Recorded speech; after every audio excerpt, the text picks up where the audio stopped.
আজ আমি আপনাদের দেখাবো কিভাবে একটা কানেক্টেড ওয়াইফাই পাসওয়ার্ড দেখবেন। প্রথমে সার্চ বার থেকে লিখবেন cmd, এখান থেকে রান অ্যাজ অ্যাডমিনিস্ট্রেটরে যাবেন, ইয়েস এখানে টাইপ করবেন।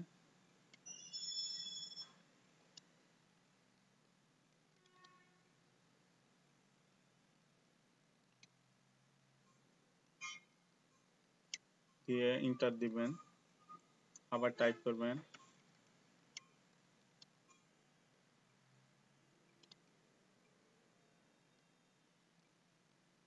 Port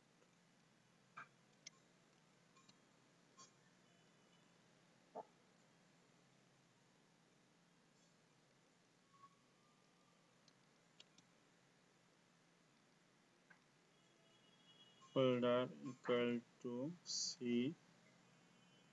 clone space key equal to clear দিয়ে ইন্টার দিবেন। এই যে দেখেন এখানে দুইটা পাসওয়ার্ড সাকসেসফুলি আমরা পেয়ে গেলাম।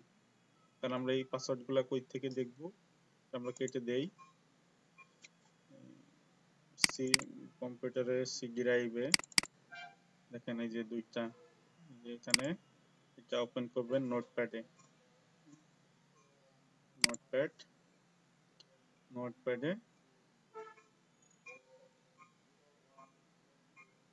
যে দেখেন কি কি ম্যাটেরিয়াল।